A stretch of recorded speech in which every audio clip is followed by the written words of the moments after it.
Så er vi tilbage for en god sommerferie. Eller hvad, Peter? Ja, den har været fremragende. Fremragende. Du har været bilferie? Ciao. Jeg har været i Italien. Nå. Ja. Jeg har været på kontoret meget tiden jo. Jamen, du har også haft hårdt arbejde. Money never sleeps. Ja. Som man siger, ikke? Jeg holder så lidt ferie. Og du sover heller aldrig. Så det er både money never sleeps, og du sover aldrig mere heller. Jeg sover faktisk okay. Nå, okay. Udmærket. Det begynder at blive bedre. Selv Fedt. med baby, så det er dejligt, ikke? Mm. Men vi er jo tilbage i konceptet. Man kender det jo, hvis man har været med før sommerferien. 10 minutter. Omkring 10 minutter. Ugen, der gik, det bliver så lige sommeren, der gik meget hurtigt. Og så kigger vi frem mod den uge, der kommer på investeringerne i finansverdenen. Hvad skal man holde øje med? Hvad skal man gøre? Fordi altså, det er jo regnskabssæson, så der er jo en del regnskaber, vi skal kigge på, og der kommer også nogle vigtige inflationstal. Men hvis vi lige starter kort her med sommeren, der gik. Jeg kan sige, at aktierne er jo gået ned. Det må man sige. Tech, Nasdaq 100 ned 10%. Nvidia ned 25% fra toppen. Super Microcomputer, der er kommet regnskab her i, det var den her uge, sidste uge, når man hørte det, i sin øregang her, ned 40% fra toppen. Men stadig pænt op for året, ikke? Jo. Ja. Men altså, hvis man bare lige helt kort tager tech, er det tid til at komme ind igen? Jamen altså, vi har jo skrevet, mange af vores kære kolleger, vi har jo skrevet en masse noter den her uge her, ja. Og budskabet er jo egentlig bare, tag lidt stille og roligt, og vi tror jo ikke på det der med, ulven kommer, og recessionen er lige rundt, så man kan jo godt tage bestik af situationen, men det afhænger jo lidt af, hvor meget har du været sovset ind i teknologi, inden det her fald, vil jeg mene, ikke? Jo. Og det er vel altid samme regel, men lad nu være med at have det hele i Nvidia, selvom det kan virke fristende, ikke? Præcis. Men altså, det er jo det, vi må se. De kommer med regnskab her den 28. august, mener det er. Så der er jo lidt et stykke tid til. Men altså, må det ikke, det bliver fint. Det er vel meget med de ting, de siger om fremtiden. Altså, mærker de samme efterspørgsel. Hvad sker den næste kvartal? Det næste stykke tid, ikke? Ja. Fordi det bliver vel ganske udmærket stadigvæk, må forventningen jo være. Jeg tror, der kommer til at være rigtig meget fokus på den der nye AI-chip, Blackwell 200, ikke, som skulle komme ud, og der har de jo der har de jo udskudt det lidt, og det gør jo måske, at den her cyklus her, den kommer til at blive lidt forsinket og sådan noget. Jeg tror, det er meget det, som markedet kommer til at have fokus på, ikke? Jo. Så, ja, nu må vi se. Novo Nordisk kommer også med regnskab den her uge. Det er vel danske aktien over dem alle. Også den mest populære aktie blandt vores danske kunder her i Saxo Bank. Så den synes jeg lige, vi bliver nødt til at nævne. De faldt jo faktisk 7% lige ved børsåbningen efter deres regnskab. Ja. Lidt vildt. Altså, det er jo en stor værdi. De er omkring 4.000 milliarder kroner værd. Ja. Så altså, mål på, hvad der lige forsvandt der i markedsværdi, så er det jo... Det var lige 10 storbæltsbroer. Ja, 2 gange Vestas eller et eller andet, ikke? Ja. Altså rimelig voldsomt, men kom så lidt efter det. Det, de jo skuffer lidt på, det er Wegovy-salget, Ozempic-salget, der var lidt lavere end ventet. Altså, de vokser jo stadig. Og så tror jeg bare, at markedet blev sådan lidt, du ved, der er så meget priset ind nu, at så tog den sådan en puster, men altså, man skal vel heller ikke der være så bekymret. Altså, det virker som om også Eli Lilly kom med regnskab, altså, at de bare begge to, de sælger jo alt, hvad de kan producere. Men du har en meget god pointe i vores script, og det er måske det, man skal tænke over med Novo, ikke? Altså det her med Zepbound, som er navnet fra deres ekvivalent til Wegovy. Altså, som du skriver her, ikke? 8,5 milliarder kroner i salg versus lige under 12 for Wegovy på så kort tid. Ja. Altså, det er måske det i virkeligheden, hvis man er Novo-aktionær, man skal være lidt bekymret for. Det er det, der er lidt vildt i hvert fald, ikke? Altså netop fordi det jo handler om produktionskapacitet af nu er det jo også, jeg ved ikke, om man kan sammenligne Wegovy og Zepbound helt en til en, fordi det er jo selvfølgelig, så har... Eller Lilly har det her Mounjaro, eller hvad det hedder, og Novo har Ozempic også, så det er jo alt sammen lidt en pærevælling. Ja. Flere medicamenter, der kan det samme. Ja. Men alligevel, Wegovy blev lanceret i juni 2021, er kommet op på de der 11,5 milliarder. Zepbound blev lanceret i november 2023, og allerede på 8,5. Så de har bare et andet momentum med at komme afsted. Ikke? Ja, og det er måske historien om Novo, der har været den her sleeping giant, altså den her bjørn, der har sovet. Det har bare kørt stille og roligt. Og lige pludselig, så skal de skalere, og det tror jeg... Måske har de faktisk lidt svært ved det ude i bagsvær, og sådan virkelig skalere i det tempo, der skal til. Brænde hele tiden. Jeg ved ikke, om det bliver sådan en ting. Jeg synes bare, hver gang man åbner en avis, så står der er brændt et eller andet sted hos Novo Nordisk. Ja, det er ikke så godt. Men det har der måske altid været. Det kan være, man bare fokuserer lidt mere på det nu. Det kan godt være. Men i hvert fald, den er kommet okay igen, og altså, man skal jo igen, ligesom med Nvidia, være klar over derude, jamen det er et fantastisk selskab. Det synes jeg godt, vi kan sige med Novo Nordisk, men man skal bare vide, at der er meget bygget ind i prisen. Det er det, der er risikoen, det er, selvom det går godt, så skal det gå rigtig godt, for aktien sådan for alvor kan tage fart igen. Ikke? Altså, de skal jo ligesom gøre det bedre, end hvad der er ventet derude. Så til ugen, der kommer, der vil jeg gerne tage inflationstallene først. Ja, lige starte på makrodelen, fordi vi får jo juli-inflationstal ud for USA her på onsdag. Og det, der jo er lidt spændende, vi har jo været ude og varsle rentefest nogle gange, og så nogle gange ikke rentefest alligevel. Men lige nu, der er det jo faktisk begyndt at blive priset ind, at vi får flere rentenedsættelser i USA igen nu. Ja. 4 gange 25, eller 4 gange 0,25% frem mod årsskiftet. Og lige nu hedder den 50-50, om vi får 0,25% rentenedsættelse til september, eller faktisk en halv procent. Ja. Dobbeltcut. Ja. Og der tænker jeg, at det her inflationstal bliver vigtigt. Det gør det. For hvad der kommer til at ske der, ikke?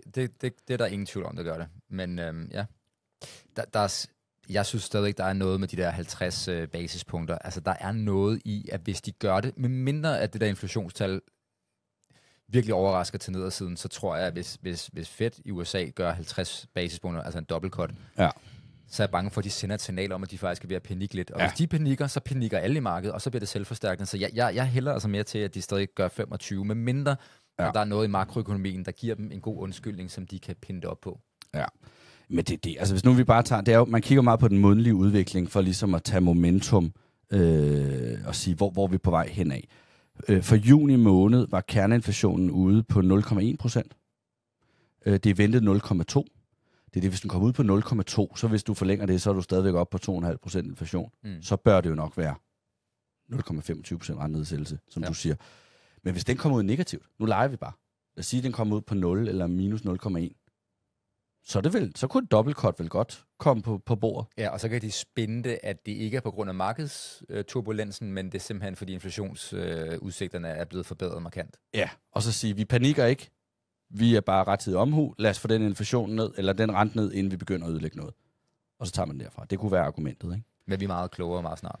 Nu må vi se. Den er i hvert fald vigtig. Ellers på makrosiden torsdag får vi detailsalg fra USA. Også vigtigt for lige at høre, at der er gang i forbruget stadigvæk. ZDW i Tyskland på tirsdag. På tirsdag også. Som er det her survey, hvor man ligesom spørger ind til forventningerne i tysk økonomi. Ja, så den kan selvfølgelig også rykke lidt. Men så til regnskaberne. Det er jo sæson. Vi kan jo lige starte i Danmark, fordi der kommer jo faktisk nogle vigtige regnskaber. En, jeg selv ser frem til, apropos detailsalg, Pandora, smykkerne. Jeg havde en sjov oplevelse på sommerferien med det der. Ja. De er kommet med de her lab-grown diamonds. Ja, det taler de meget om. Ja, det er meget sjovt, fordi så var vi bare for sjov gik vi ind i en Pandora-forretning og spurgte, det var i udlandet, jeg tror, var det i Tyskland eller Østrig, eller whatever det var, og spurgte ind til det her med, om de havde dem, og ville de få dem. Altså, de havde slet ikke hørt om det. Nå! Og så da hende der ekspedienten, hun så det, så hun, det er vildt. Det skal vi have i vores butik så hurtigt som muligt. Det kan vi sælge meget af. Og det er bare meget sjovt, det der med at lave et lille kanaltjek derude. De har en strategi, der hedder fokus på lab-grown diamonds, og så ved de ikke nede i butikken. Men de vil sindssygt gerne have det. Og jeg synes, det ser fedt ud. Og så de kan sælge rigtig meget af det. Jeg tror sgu, jeg ved det ikke, nu man skal ikke bande på podcast. Men jeg tror faktisk Pandora, hvis de rammer den rigtigt med det der laboratoriegroede diamanter, så kan de virkelig ramme noget. Fordi altså det der jo også, jeg har jo set dem lidt som sådan en brummende bi. Jeg har ikke rigtig, fordi de klarer det jo godt. Ja. Aktien har gjort det godt. Jeg har ikke rigtig kunne forstå det, fordi jeg tænker, hvem køber alle de smykker? Men når man hvis nu man bare lige fokuserer på tallene, hvad der er ventet her for anden kvartal, så der er altså en årlig toplinjevækst på 13%. Det er altså meget pænt. 8% vækst på bunden. En bruttomargin på 80%. Det er nærmest bedre end Novo Nordisk. I en økonomi, hvor folk brokker sig lidt over inflation og bla bla bla. Ja, og den handler til 16 gange indtjening. Ventet her for 2024. Altså ikke noget, du vil sige er vanvittigt dyrt. Så det er jo lidt igen, altså det er sådan, jeg tror, der er mange, der sådan, har indpriset en eller anden form for mulig skuffelse med den værdiansættelse, men altså hvis de kan blive ved med at levere og komme afsted med de her lab-grown diamonds, altså så kan det måske fortsætte. Så den er jeg meget spændt på. Ja. Så onsdag, Vestas, det er lidt en anden situation. Det må man sige. Aktien ned 22% i år. De flunkede jo en lille smule på Q1-regnskabet. De var begyndt at tjene penge i slutningen af sidste år, så kom de ud med et underskud for Q1. Og det man jo ligesom forklarer det med, det er, at det er sådan, det skal komme i løbet af året, så resultatet bliver bedre og bedre frem mod årsskiftet. Og det er jo det, man gerne vil se nu. Man vil gerne se, at der igen bliver leveret overskud, og at man ligesom kommer ud til markedet og siger, at omsætningen af overskud bliver bedre stadigvæk i takt med, at vi går hen mod årsskiftet. Så det bliver altså også sådan, jeg vil sige, meget toneangivende regnskab for hele sektoren, og især Vestas. Ikke? Og så er det jo sådan lidt, det er jo lidt et renteaktie også, ikke? Forstået på den måde, at hvis renten rent faktisk kommer ned nu i USA og i Europa, så tror jeg, at Vestas er en af de aktier, der kan få lidt medvind på den konto, fordi de skal bruge masser af kapital til den måde, de driver forretning på. Ja. Men altså et vigtigt regnskab for Vestas, fordi det er det her med, skal man tro på, at det bliver væsentligt bedre i Q3 og Q4, så skal vi altså også se nogle positive toner her for Q2. Ellers så kan det være, at man i markedet bliver lidt bekymret om, kan de nå det, de siger. Ja. Så den synes jeg er vigtig, og så har vi Ørsted torsdag, lidt samme boldgade over i investeringer generelt i vindenergi, og hvad sker der der. Så den bliver selvfølgelig også vigtig. Så lige i USA, Peter, inden vi slutter af, har jeg listet et par regnskaber op. Home Depot tirsdag, det store byggemarked. Cisco onsdag. Torsdag får vi Walmart. Og så har jeg skrevet Alibaba og JD også. Det er jo kinesisk, men er jo også noteret i USA. Der er faktisk også Tencent, tror jeg, kommer om tirsdagen. Det kan godt passe. Så altså også lidt en kinesisk uge der. Ja. Hvad synes du er vigtigst sådan med de udenlandske briller på der, at holde øje med af dem? Jeg kigger 100% på Home Depot. Ja. Og det gør jeg, fordi det er den del af økonomien i USA, der har det strammest ved de her høje renter. Så jeg er meget, meget interesseret i, om der er konturer af, at amerikanerne er villige til at begynde at bruge nogle penge i det, de kalder big items. Og det er renovere deres hjem, købe en bil, så videre, så videre, så videre. Så jeg vil gerne se, at Home Depot begynder og kan få omsætningsvækst igen på de her nye plæneklipper. Ja, alle de der ting. Og det er bare en stor retailer. Eller det ligger i retail-segmentet, ikke? Jo. Men det er jo lidt Silvan på stiv yder, tror jeg, man kan kalde bare det. Bare kæmpe stor. Kæmpe. Ja. Jamen dejligt. Og så ellers, det tror jeg faktisk var det, Peter. Vi skal jo lige tease også for et webinar. Ja. Som du faktisk holder den 22. august. Der er jeg jo så på ferie. Ja. Det er jo der, jeg holder min sommerferie, men det kan man gå ind og tilmelde sig inde på Saxo Invest og Saxo Trader Go, hvor man nu ellers er. En lille opdatering, større opdatering på aktiemarkedet, som du giver der. Det bliver rigtig godt. Så den ligger derinde i hvert fald, hvis man kunne tænke sig at lytte med der. Og ellers så er vi jo tilbage, Peter. Det er dejligt. Masser af regnskaber, hold øje med masser af makro, så altså lad os se, hvor det bærer hen af, og så god handelsuge derude. Og have det godt.